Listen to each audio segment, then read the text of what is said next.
konseli. Nah, dalam membantu itu, Ibu hanya menjembatani. Jadi, apapun keputusannya Mbak Ajeng itu yang memilih juga Mbak Ajeng sendiri, begitu ya. Nah, dalam konseling ini juga ada dua asas kerahasiaan dan asas kesukarelaan. Nah, asas pertama yaitu asas kerahasiaan. Jadi Mbak Ajeng kalau mau cerita apapun di sini itu ada asas kerahasiaannya. Jadi nggak usah takut kalau permasalahan Mbak Ajeng itu disebarluaskan, begitu ya Mbak Ajeng. Terus yang kedua, asas kesukarelaan. Jadi di sini Mbak Ajeng datangnya dengan sukarela gitu. Iya Bu, tadi sukarela Bu datang ke sini. Baik. Berarti dengan keinginan Mbak Ajeng sendiri ya? Iya Bu. Nah, dalam konseling ini kita juga dibatasi waktu 30 menit. Menurut Mbak Ajeng cukup apa tidak? Cukup sih Bu kayaknya Bu. Nah, baik. Kalau dirasa tidak cukup atau belum cukup, nah kita bisa menjadwalkan konseling kita di hari yang lain. Begitu ya Mbak Ajeng? Paham Bu. Dalam konseling ini kita ada dua kontrak. Tidak boleh memegang HP ya, disayang dulu. Baik. Terus ya bukannya dilarang ya, nangis boleh, histeris juga boleh, tapi nggak usah sampai melempar-lempar apapun gitu ya Mbak Ajeng. Paham Bu. Baik, boleh bercerita sekarang Mbak Ajeng. Jadi gini Bu, saya tuh akhir-akhir ini males makan, kayak nggak mood aja Bu kalau mau makan. Males makan Mbak Ajeng? Iya Bu. Udah berapa minggu ini Mbak Ajeng merasa males makan? Semingguan ini sih Bu. Begitu ya Mbak Ajeng. Mbak Ajeng kenapa kok merasa males makan itu? Saya tuh nggak mood makan karena saya tuh ditinggal nikah sama pacar saya Bu. Ditinggal nikah Mbak Ajeng? Iya Bu. Jadi saya entah kepikiran terus gitu Bu. Jadi saya nggak mood kalau mau makan. Jadi saya tinggal nikah kenapa itu Mbak Ajeng? Kalau boleh tahu? Ya jadi kan orang tuanya itu tidak setuju Bu sama saya. Karena Mbak Ajeng ada sekolah? Iya. Dan menjodohkan sama pilihannya. Oh begitu ya Mbak Ajeng? Iya Bu. Menurut Mbak Ajeng, hal itu baik nggak buat kesehatan Mbak Ajeng? Enggak sih Bu, enggak juga ya. Jadi kayak merusak kesehatan juga. Ya benar Mbak Ajeng, kan jadi Mbak Ajeng juga ya kesusahan. Nanti kalau sakit gimana badannya?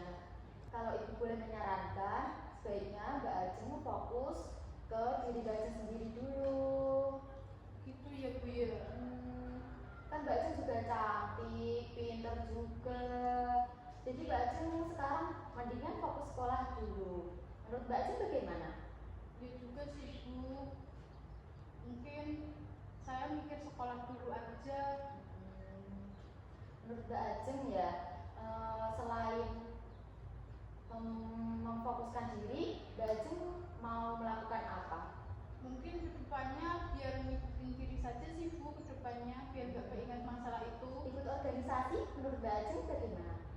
Bagus sih Bu, kayaknya saya mau coba. Ya, Mbak Ajeng berarti juga mempunyai keinginan itu ya Mbak Ajeng? Iya Bu, sebenarnya ingin. Oh iya, selain ikut organisasi, Mbak Ajeng mau mengikuti kegiatan apa atau mau melakukan apa? Kayaknya sih saya mau nekunin hobi saya tuh, saya kan hobi melukis, jadi saya sekarang mau melukis aja Bu. Iya itu bagus sekali Mbak Ajeng. Nah, berarti Mbak Ajeng itu hobinya melukis ya? Iya Bu, saya hobi melukis. Lebih baik ditekuni itu ya. Jadi gak melulu memikirkan hal-hal yang di luar pikiran Mbak Ajeng. Oh iya Bu. Yang menjadi penyakit Mbak Ajeng. Ya juga sih Bu ya, jadi praktik juga ya kan saya. Iya. Nah, perasaan Mbak Ajeng sekarang bagaimana? Ya sekarang saya kayak plong gitu Bu. Sebelumnya kan saya kayak mikirin pacar saya ditinggal saya kayak gitu terus Bu. Jadi saya tuh kayak bingung gitu ya? Kayak mempengaruhi keadaan saya juga. Saya malas ngapa-ngapain, saya malas makan. Jadi kalau sekarang sih saya lebih mikirin keadaan saya sekarang dan masa depan saya Bu. Bagus itu Mbak Ajeng. Baik, karena Mbak Ajeng sudah bagus mengikuti sesi awal sampai akhir dan Mbak Ajeng sudah berani menceritakan semua masalah Mbak Ajeng. Jadi Mbak Ajeng sebaiknya memikirkan masa depan Mbak Ajeng dan memikirkan masa yang sekarang.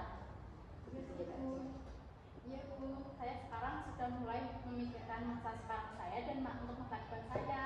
Nah ya, terus bagaimana Mbak Ajeng sekarang?